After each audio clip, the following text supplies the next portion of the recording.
இனிமே கண்ணை மூடிட்டு கடலை எண்ணெய் வாங்கலாம். ஏன்னா மந்த்ரா கடலை எண்ணெய் இதயத்தின் தயாரிப்பு. வறுக்க பொரிக்க ஏன் எல்லா சமையலுக்கும் மந்த்ரா தான். மந்த்ரா கடலை எண்ணெய், அபார ருசி, ஆரோக்கியமான உடல் நலம். ரொம்ப டயர்டா இருக்கு. இயற்கையான டேட்ஸ், பாதாம், பிஸ்தா, கேஷு அண்ட் ஹனி கொண்டு தயாரிக்கப்பட்ட லயன் டேட் நட் பைட்ஸ்.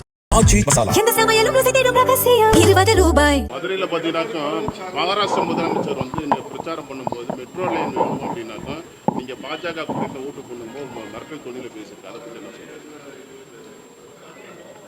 தமிழ்நாட்டில் பேசியிருக்காரா? மதுரையில் பேசியிருக்கு. மகாராஷ்டிரா முதலமைச்சர் பேசியிருக்கு. இதுதான் பாஜக என்பதை தமிழ்நாட்டு மக்கள் புரிந்து கொள்ள வேண்டும்.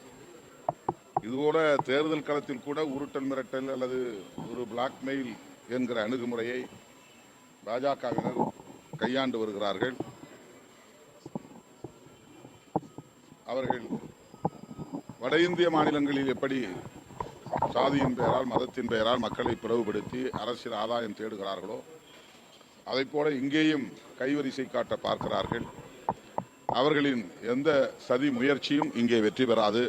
எடப்பாடி அதே மாதிரி அவங்க கூட்டணி கட்சியினர் தற்போது எல்லாமே உண்மையில தனிப்பட்ட தாக்குதல் நடத்துறாங்க. அவர்களுக்கு ஒரு விரக்தி ஏற்பட்டிருக்கிறது. முதலில் அவர்களுக்கு கூட்டணி பலம் இல்லை. அவர்கள் கூட்டணியை நியாயப்படுத்தவும் முடியாத நிலையில் இருக்கிறார்கள். பாஜகவோடு ஏன் கூட்டணி சேர்ந்தோம் என்று அதிமுகவினரால் நியாயப்படுத்த முடியாது. பாஜகவினராலும் அதிமுகவோடு ஏன் கூட்டணி சேர்ந்தோம் என்பதை நியாயப்படுத்த முடியாது. ஒரு பொருந்தா கூட்டணி.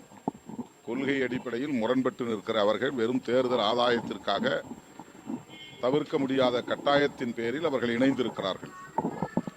அதேபோல அந்த கூட்டணியில் இணைந்துள்ள பிற கட்சிகள் ஒருவருக்கொருவர் கடுமையாக முரண்பட்டு கடந்த காலங்களில் விமர்சனம் செய்து கொண்டவர்கள்.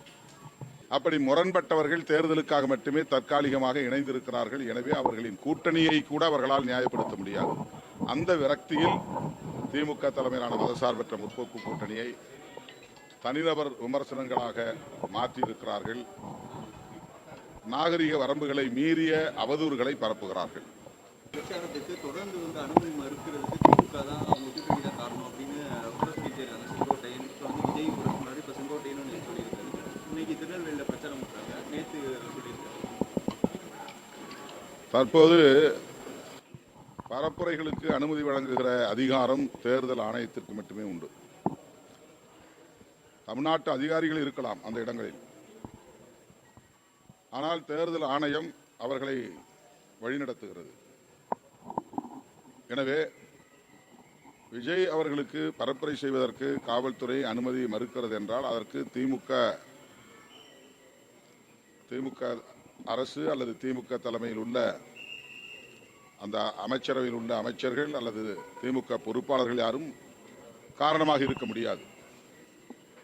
வேண்டுமென்றே திமுகவுக்கு எதிராக அதை திருப்ப பார்க்கிறார்கள்.